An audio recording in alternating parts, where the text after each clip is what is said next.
India ಹತ್ರ ಇನ್ನೊಂದು super power ಇದೆ. ಏನಂತ ಗೊತ್ತಾ ನಿಮಗೆ? ಇದು ನಿಮ್ಮ ಬ್ರೈನ್, ನಿಮ್ಮ ಬುರುಡೆ ಅಂತ ಇಟ್ಕೊಳ್ಳೋಣ. ಆದ್ರೆ ಡೈರೆಕ್ಟರ್ಗೆ ತಲೆಯಲ್ಲಿ ಬುದ್ಧಿ ಇಲ್ಲ, ಅವ್ನ ಕತೆ ಮೇಲೆ ಹಿಡ್ತಾ ಇಲ್ಲ. ಕತೆ ಕೇಳೋಕ್ಕೆ ಶುರು ಮಾಡ್ತಾರೆ.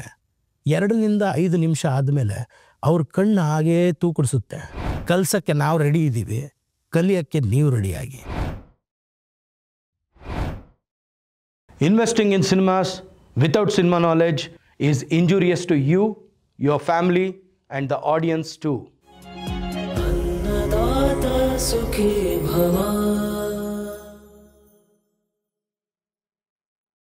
ಅನ್ನದಾತ ಸುಖಿ ಭವ. ಇವತ್ತು ನಾನು ಮಾತಾಡೋಕೆ ಹೊರಟಿರೋದೇನೆಂದರೆ, unlearn everything before you learn something for good. ಅಂದರೆ ನೀವು ಹಲವಾರು ಕಲ್ತಿರ್ತೀರ, ಅದನ್ನು ಯಾವುದಾದ್ರೂ ಒಂದು ಒಳ್ಳೆ ಪ್ರಾಜೆಕ್ಟ್ ಮಾಡಬೇಕಾದ್ರೆ ಅದನ್ನು ಮರೆತು ತಿರ್ಗಾ ಒಂದು ಸತಿ ಅದ್ರ ಬಗ್ಗೆ ಕಲಿಯೋದು ತುಂಬ ಒಳ್ಳೆಯದು ಅನ್ನೋದು ನನ್ನ ಅಭಿಪ್ರಾಯ. ನಾನು ಈ ಮುಂಚೆ ಹೇಳಿದ್ದೆ, ಇಂಡಿಯಾ ಹತ್ರ ಒಂದು ಶಕ್ತಿ ಇದೆ. ಏನು ಆ ಶಕ್ತಿ? ಯೂನಿಟಿ ಇನ್ ಡೈವರ್ಸಿಟಿ ಅಂತ ಹೇಳಿದ್ದೆ. ಇಂಡಿಯಾ ಹತ್ರ ಇನ್ನೊಂದು ಸೂಪರ್ ಪವರ್ ಇದೆ. ಏನಂತ ಗೊತ್ತಾ ನಿಮಗೆ? Free suggestions. ಅಂದರೆ ಯಾವುದೋ ಗೊತ್ತಿಲ್ಲದೆ ಇರೋ ವಿಷಯದ ಬಗ್ಗೆ ಎಲ್ಲರಿಗೂ ಸಜೆಷನ್ಸ್ ಕೊಡೋದು, ಅಡ್ವೈಸ್ ಮಾಡೋದು. ಯಾಕೆಂದರೆ ಮೊನ್ನೆ ಇಲ್ಲೇ ಟೀ ಅಂಗಡಿ ಹತ್ರ ಒಬ್ಬರು ಅಂಕಲ್ ಸಿಗರೆಟ್ ಸೇತ್ತಾ ಟೀ ಅಂಗಡಿ ಓನರ್ಗೆ ಹೇಳ್ತಾ ಇದ್ದಾರೆ, ವಿರಾಟ್ ಕೊಹ್ಲಿ ಯಾವ ರೀತಿ ಕವರ್ಡ್ರಿ ಹೊಡಿಬೇಕಾಯಿತು, ಯಾವ ರೀತಿ ಸ್ಕ್ವೇರ್ ಕಟ್ ಮಾಡಬೇಕಾಗಿತ್ತು, ಅಶ್ವಿನ್ದು ಬಾಲು ಸ್ಪಿನ್ ಆಗ್ತಾ ಇಲ್ಲ, ಜಡೇಜಾಗೆ ರಿಟೈರ್ಮೆಂಟ್ ಏಜ್ ಆಗೋಯ್ತು, ಗಂಭೀರು ಟೆಸ್ಟ್ ಕೋಚಿಂದ ಆಚೆ ಬರಬೇಕು, ಇವರು ಎಷ್ಟು ಬ್ಯಾಟು ಬಾಲು ಹಿಡಿದು ಕ್ರಿಕೆಟ್ ಆಡಿದಾರೋ ಇಲ್ವೋ ಗೊತ್ತಿಲ್ಲ, ಆದರೆ ಸಜೆಷನ್ನು ಮತ್ತು ಅಡ್ವೈಸ್ ಮಾತ್ರ ಭರ್ಪೂರ್ ಕೊಡ್ತಾಯಿದ್ರು. ಇದರಿಂದ ಆ ಟೀ ಅಂಗಡಿ ಅವ್ನಿಗೆ ಏನು ಲಾಭ? ಟೀ ಅಂಗಡಿ ಅವ್ನಿಗೆ ಅದ್ರ ಬದಲು ನೀನು ಮಸಾಲೆ ಟೀ ಮಾಡು, ಬ್ಲ್ಯಾಕ್ ಟೀ ಮಾಡು, ಗ್ರೀನ್ ಟೀ ಮಾಡು, ಅಥವಾ ಇಂತಿಂಥ ಪದಾರ್ಥಗಳನ್ನ ಯೂಸ್ ಮಾಡು ಅಂತ ಹೇಳಿದ್ರೆ ಆ ಟೀ ಅಂಗಡಿ ಅವ್ನಿಗೇನಾದರೂ ಒಂದು ಪ್ರಯೋಜನ ಆಗ್ಬೋದು. ಆದರೆ ಅದೆಲ್ಲ ಯಾವುದೂ ಇಲ್ಲ. ಬಿಟ್ಟಿ ಸಜೆಷನ್, ಬಿಟ್ಟಿ ಅಡ್ವೈಸ್, ಅದು ಸಾಲದು ಅಂತ ಪಕ್ಕದಲ್ಲಿ ನಿಂತಿದ್ದ ಅಂಕಲ್ಲು ಯಾವುದೋ ರೀಸೆಂಟಾಗಿ ಬಂದಿರೋ ಸಿನಿಮಾನ ತೊಗೊಂಡು ಅದ್ರ ಡೈರೆಕ್ಟ್ರಿಗೆ ತಲೆಯಲ್ಲಿ ಬುದ್ಧಿ ಇಲ್ಲ, ಅವ್ನ ಕತೆ ಮೇಲೆ ಹಿಡ್ತಾ ಇಲ್ಲ, ಪ್ರೊಡ್ಯೂಸರ್ ನೋಡಿದ್ರೆ ಅದಕ್ಕೆ ಕರೆಕ್ಟಾಗಿ ಬಂಡವಾಳ ಹೂಡಿಲ್ಲ, ಟೆಕ್ನಿಷಿಯನ್ಸು ಸರಿಯಾಗಿ ಕೆಲಸ ಮಾಡಿಲ್ಲ, ಇವ್ರು ಎಷ್ಟರ ಮಟ್ಟಕ್ಕೆ ಸಿನಿಮಾ ಬಗ್ಗೆ ಕಲ್ತಿದ್ದಾರೋ ಏನೋ ನನಗೆ ಗೊತ್ತಿಲ್ಲ. ಅವ್ರನ್ನ ವಿಚಾರಿಸಿದೆ, ಸರ್ ನೀವು ಸಿನಿಮಾದಲ್ಲಿ ಏನು ಮಾಡೋದು ಅಂತ. ಏನಿಲ್ಲ, ಸಿನಿಮಾ ನೋಡ್ತೀನಿ ಅಂದರು. ಆವಾಗ ಗೊತ್ತಾಯಿತು ಪ್ರೇಕ್ಷಕ ಮಹಾಪ್ರಭು ಅಂತ.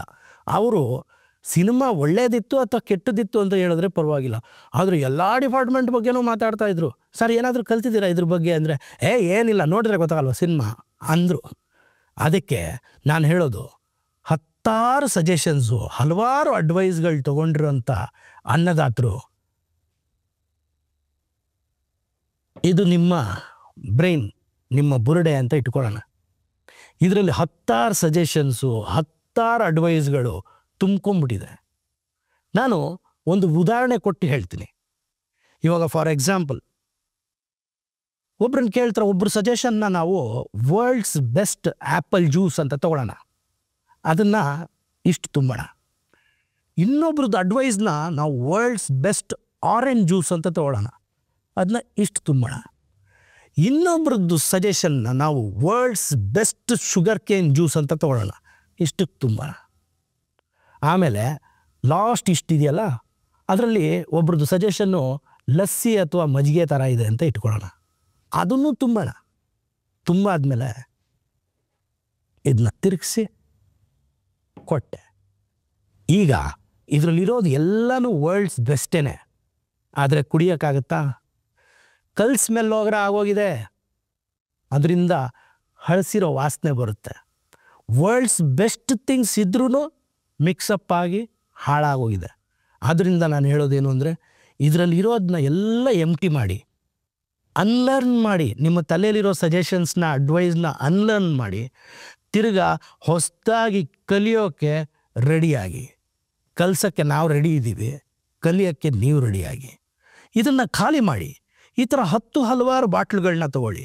ಒಂದು ಬಾಟ್ಲಲ್ಲಿ ವರ್ಲ್ಡ್ಸ್ ಬೆಸ್ಟ್ ಆ್ಯಪಲ್ ಜ್ಯೂಸೇ ತುಂಬ್ಕೊಳ್ಳಿ, ಇನ್ನೊಂದರಲ್ಲಿ ವರ್ಲ್ಡ್ಸ್ ಬೆಸ್ಟ್ ಆರೆಂಜ್ ಜ್ಯೂಸೇ ತುಂಬ್ಕೊಳ್ಳಿ, ಇನ್ನೊಂದರಲ್ಲಿ ವರ್ಲ್ಡ್ಸ್ ಬೆಸ್ಟ್ ಶುಗರ್ ಕೇನ್ ಜ್ಯೂಸೇ ತುಂಬ್ಕೊಳ್ಳಿ. ಅದನ್ನು ನಿಮ್ಮ ಬ್ರೈನಲ್ಲಿ ಪ್ಲೇಸ್ ಮಾಡಿ. ಯಾವ ಜ್ಯೂಸು ಯಾವಾಗ ಬೇಕೋ ಒಂದೊಂದು ಸಿಪ್ ಕುಡೀರಿ, ಆವಾಗ ನೀವು ವರ್ಲ್ಡ್ಸ್ ಬೆಸ್ಟ್ ಜ್ಯೂಸ್ನೇ ಕುಡಿತಾ ಇರ್ತೀರ. ನಾನು ಹೇಳ್ತಾ ಇರೋದು ಅರ್ಥ ಆಯ್ತಾ? ಬಿಟ್ಟು ಸಜೆಷನ್ಸ್ನ ಅಡ್ವೈಸ್ನ ತೆಗೆದು ಬಿಸಾಕಿ, ಅದು ಯಾವ ಕೆಲಸಕ್ಕೂ ಬರೋದಿಲ್ಲ. ಸೊ ಫಸ್ಟಿಂದ ನಾನು ಹೇಳೋದನ್ನೇ ಮಾಡಬೇಕು ಅಂತಿಲ್ಲ, ಪುಸ್ತಕಗಳಿದ್ದಾವೆ, ಅದನ್ನು ತೊಗೊಂಡು ಓದ್ಬೋದು.